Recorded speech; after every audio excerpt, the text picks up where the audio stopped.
여의도 인싸 하태경의 정치 인사이드.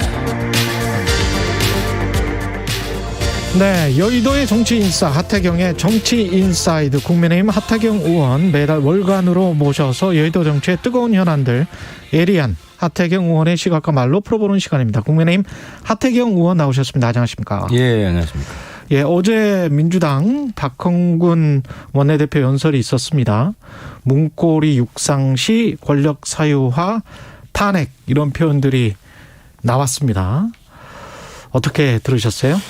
그 탄핵은 너무 나간 것 같고요. 너무 나갔다. 이거 탄핵 발언은 사과를 해야 된다고 봅니다. 지난번에 김민석 의원 그거 이제 김민석 의원은 한 이제 의원 개인이고 이건 국회 본회의장 실제로 탄핵이 이 표결이 되는 국회 네. 본회의장에서 민주당 대표가 이제 공식적으로 발언을 한 것이기 때문에 이건 무게 자체가 질적으로 다르고요.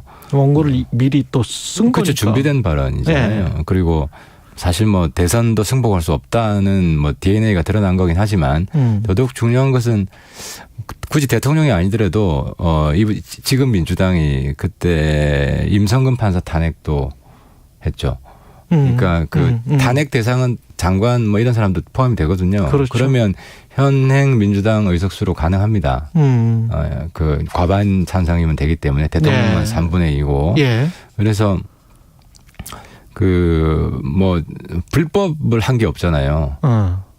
탄핵이 논리적으로 성립을 하려면 불법을 지정해야 되는데 뭐 정치적으로 국민들한테 좀 비판을 받을 수도 있지만 지지율 떨어질 때마다 탄핵 이야기 하자는 거는 이 정부랑 일종의 이게 맹목적 증오의 정치를 부추기는 거거든요.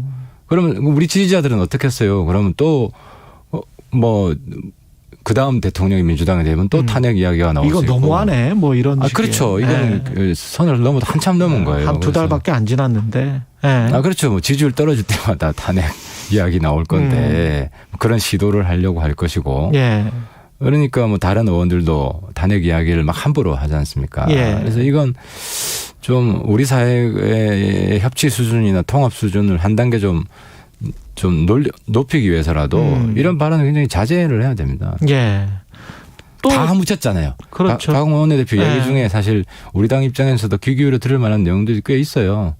특별하게 주목하시는 뭐 부분들이 있습니까? 많이 있죠. 뭐 민생을 중시한다거나 뭐 이런 부분들은 그리고 인사의 문제점을 지적한다거나. 근데 물론 진정성은 없죠. 왜냐하면 민생을 이야기하면서 그 검수완박 법안이나 통과시키고 또 뭐 법사위 핑계로 지금 국회의원 구성을 계속 지연시켰잖아요. 그래서 사실은 물가 안정을 위해서 국회에서 통과시켜야 될 법이 꽤 있었거든요. 예.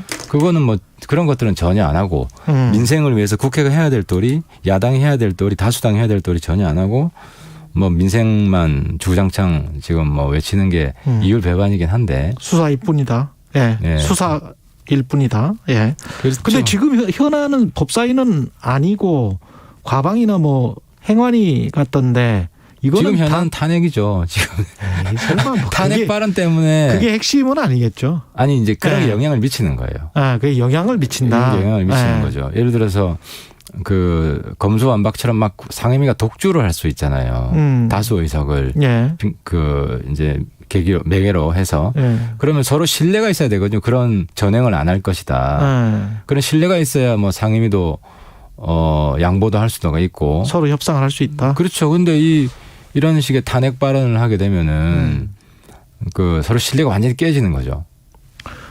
그렇게 말씀하실 수 있겠네요. 원구성 협상은 사실은 오늘까지 하기로 돼 있던 거 아닙니까? 서로 간에?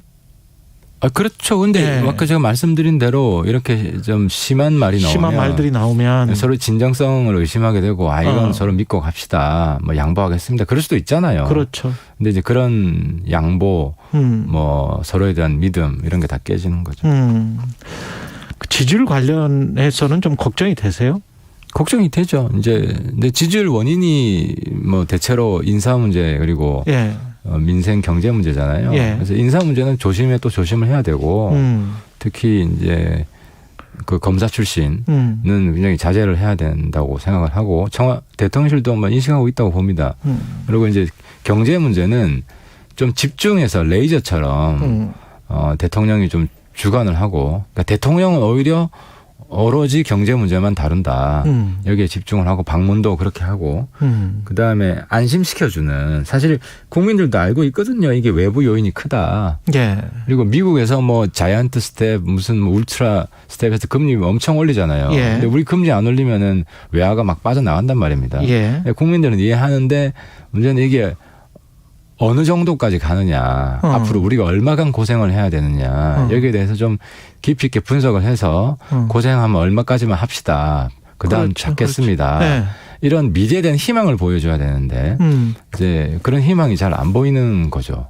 아니 그런 면에서 저는 메시지 관리가 좀 잘못돼 가고 있다는 게 처음에 대통령도 근본적인 대책이 없다 이렇게 말을 하고 그다음에 지금 권성동 원내대표 같은 경우도 인사와 관련해서 그 인사 자체보다도 해명하는 그 과정에서에 툭툭 불거지는 그런 7급, 9급 뭐 7급을 줬어야 되는데 9급밖에 안 줘서 뭐 서울에서 최저임금으로도 못 사는데 뭐 이렇게 이야기를 하는 것들이랄지 이런 것들이 오히려 대응 과정이나 설명하는 과정에서 그 국민들의 감정을 건드리는 것들이 있는 게 아닌가. 그러니까 여기서 대통령 그 입장에서는 예. 그 도어 스태핑. 예. 1일 메시지잖아요. 예. 1일 메시지인데 1일 메시지는 그때 현안에 대한 메시지가 되는 거예요. 예. 그러니까 대통령 주도적인 메시지가 아니라 그 언론에서 궁금해하는 그러니까 매일매일 이슈가 바뀌는 거예요. 대통령 입에서 나오는 게. 예.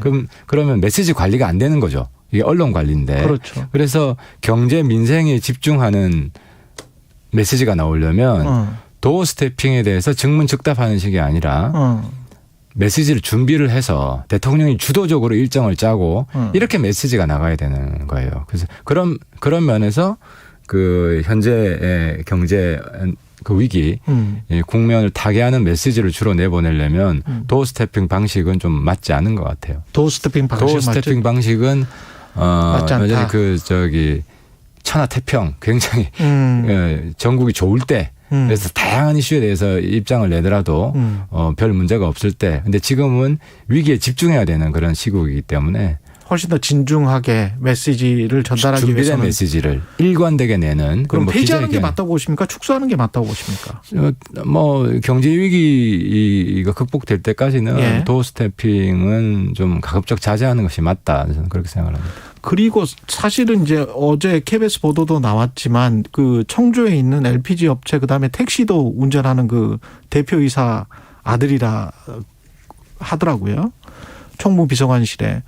그러면 이게 지금 뭐 황 사장, 우 사장, 박 사장 다 아들들이에요. 사장 아들들.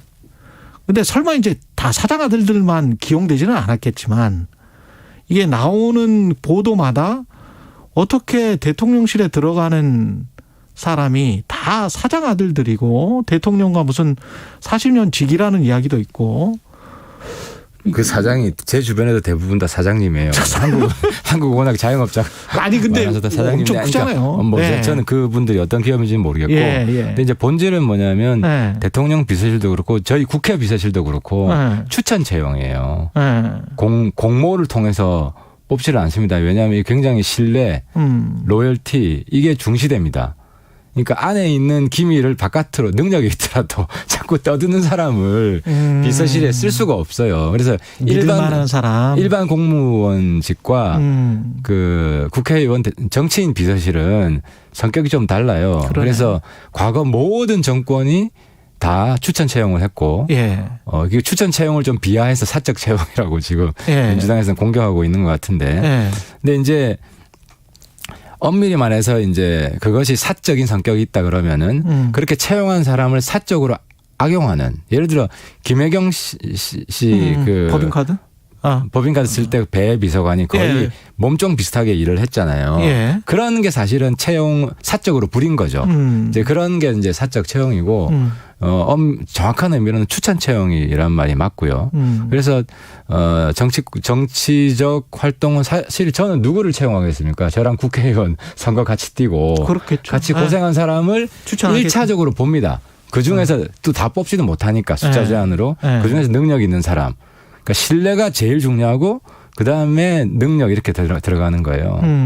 그래서 이제 동지들을 뽑는 거죠. 모든 정권이 똑같은 거예요, 그건. 지금 6개월 정도 당원권 정지이기 때문에 권성동 그 직무대행 체제로 가고 있는데 이게 약간의 어떤 균열이 있습니까? 혹시 이걸 바꿔야 되겠다. 근데 그 부분은 경찰 수사 발표에 달려 있어요. 아, 네, 그래서 그래요? 만약 무혐의가 된다. 무혐의가 된다. 무혐의가 되면 명예 회복을 하고 다시 이준석 대표는 컴백하죠. 예. 그리고 윤리위는 반성문을 쓰겠죠. 아니 이준석 대표는 그렇다고 하더라도 권성동 원내대표가 지금 하고 있으니까. 그 지금 6개월 직무대행이잖아요. 그런데 그거가 그대로 갑니까? 아니면 김기현 의원이랄지 그러니까 다른 분들은 경찰 약간 수사 좀. 경찰 수사 발표에 따라 달려 있다는 거죠. 아 그래요? 거기서 그것도? 어떤 이제 범죄의 근거가 나온다든지 이러면 이준석 대표가 상당히 힘들어지죠. 그러면 조기 전당대회를 해야 되는 겁니까? 뭐 그럼 그럴 가능성도 있죠. 그래서 경찰 수사 내용에 어떤 내용이 포함될지 뭐 저희들은 정확하게 알 수가 없으니까 기다려 봐야죠. 그러면 그렇게 되면은 대표가 바뀌고 그런 상황에서 이제 당 권력이 교체가 돼서 요새 뭐 각종 공부 모임 이야기가 많이 나오지 않습니까? 하태경 의원님은 어디 공부 모임 가셨다고 하는데. 공부 모임이 개파 모임이 아니에요. 예. 개파 모임이 아니고 예. 제가 어제 뭐 안철수 의원 예. 공부 모임에 가니까 예. 왜 그 사이가 안 좋을 텐데 그런데 가냐 기자들이 아니 그 의원들에서 관계가 그렇지 않고요. 예. 저도 안철수 의원하고 예. 평상시에 만나서 자연스럽게 서로 대화도 나누고 예. 서로 뭐 조언도 하고 이제 그런 사이고 예. 원래 우리 당에 공부 모임이 많아요. 항상 공부 모임이 그랬어요. 많다. 예. 예. 그래서 그 언론에서 그냥 지어내는 얘기입니까? 유력한 권력 분화 조짐 뭐 이런 것들은? 아니 그거는 파워가 있는 곳에 항상 갈등과 뭐 이런 긴장은 있죠. 네. 있는데 그게 얼마나 이제 중요한 것은 건강한 견제냐, 건강한 비판이냐 하는 거고 최근에 뭐 장제원 의원이 권성동 원내대표 이 인사 문제, 대통령실 인사 문제로 뭐 비판한 거는 저는 뭐 괜찮은 비판이었다고 보고요. 예. 또 바로 사과를 했잖아요. 그렇죠. 예. 받아들이고 그 북송 문제와 관련해서 예. 하실 말씀이 많을 것 같은데 지금 국민의힘 시각은 하태경 의원님도 어떻게 보시는지 궁금한데 살인범이 아니었다? 또는 법적으로 북송하는데 법적으로 그렇게 할 수가 있었던 게 아니었다. 뭐 이런 입장인 것 같은데. 그러니까 이제 당시 문재인 청와대에서 살인범이었기 때문에 북송했다는 말은 예. 좀 설득력이 부족한 게 살인범이라고 확실히 주장을 하려면 물증을 확보하고 있어야 되잖아요. 근데 배가 물증이란 말이죠. 근데 당시 국정원에서는 물증 조사를 하겠다라고 했는데 그걸 하지 마라 그랬어요. 자백이 있다 그러지 않았습니까? 근데 민주당에서는 자백만으로 유죄 입증이 힘들다. 네. 자백은 이제 그것만으로 네. 이제 100% 신뢰하기가 국민들한테 이제 설득력 있게 이야기가 힘들잖아요. 네. 그래서 혈은 피가 다 스며들거든요. 나무배기 때문에. 아무리 닦아도 닦아도 겉만 닦이지 네. 스며든 것을 없앨 수는 없잖아요. 그러면 만약에 사람을 16명 죽였다면 서로 다른 피가 16종류가 나올 수 있잖아요. 있었겠지. DNA 네. 감식도 가능하고 네. 그것만 했으면 지금 여러 가지 의혹들이 나와요. 왜냐하면 북한에서는 이 사람들 뭐 죽긴 죽었는데 그 탈북 이후로 죽였지 흉악범이 살인마라고 죽이지 않았다 이런 식의 소문이 돌아요. 제목이. 예. 그러니까 이제 탈북자들은 저 사람 살인범들 아니라더라. 이런 이야기가 탈북자사에서 나올 수 있는 거 아니에요. 근데 탈북자 출신의 그 동아일보 기자도 자신의 SNS에 그 이야기를 했잖아요. 그 자백과 관련해서 그렇게 반대 신문을 각각 따로 떼놓고 2명을 했는데 그게 동일한 진술이 나왔으면 그걸 그러니까 믿어야지. 민주당에서 예. 모순되는 게 이 사람들 유죄 입증하기 힘들다고 그랬거든요. 예. 그게 확실하지 않다는 이야기잖아요.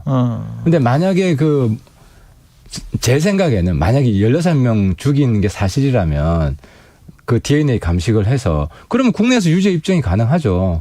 감옥 보낼 수 있고. 근데 이제 민주당에서 자꾸 죽인 건 사실인데 유죄 입증이 힘들다는 이런 서로 모순되는 이야기를 하고 있고. 예. 그리고 물증 조사도 안 했기 때문에 여러 가지 의혹이 나왔을 때 예. 이건 절대 아니다라고 국민들한테 설득할 수 있는 지금부터 물증이 없는 상태가 되어버린 민주당은 물증이 거죠. 없다. 의원님이 확인해 주실 수 있는 게 혹시 있어요? 최근에 보도를 보면 노영민 대통령 비서실장이 북송 방침을 결정했다. 서훈 전 국정원장이 아니고 대리로 결정했다 이거하고 그거는 서로 교감을 했을 거예요. 서로 교감했을 것이다. 내용을 제일 잘 아는 사람이 국정원에서 다 알거든요. 국정원에서 다 수사를 했고 그러면은 서훈 원장이 구체적인 내용을 제일 잘 알죠. 그래서 서훈 원장한테 물어보고 만약에 노영민 실장이 결정을 했더라도 그 방침에 대해서 그렇게 아마 결정을 했을 거고요. 근데 이제 문제는 뭐냐면 어제도 문재인 당시 법무부에서도 애둘러 이거는 위법 요인이 있다고 했잖아요. 법적 근거가 부존재한다. 법적 근거가 부존재한다. 쉽게 말하면 이게 위법이 될 수 있다는 뜻이에요. 그렇게 청와대에 보고를 했다. 근데 그걸 무시했거든요. 근데 또 법적 근거가 있는 것처럼 통일부에서는 발표를 했어요. 그럼 법무부가 아닌 누구한테 자문을 받았느냐. 일개인 혹은 자기들끼리 믿을 수 있는 뭐 친한 사람들끼리 이렇게 결론을 내줘라. 그러니까 이 전체 시나리오를 보면 북송은 이미 결정돼 있었어요. 살인마이기 때문에 북송했다는 건 거짓말이에요. 왜냐? 물증 조사 안 했으니까. 그렇게 생각하시는군요. 예. 여기까지 듣겠습니다. 하태경의 정치인사이드 국민의힘 하태경 의원이었습니다. 고맙습니다. 예, 감사합니다.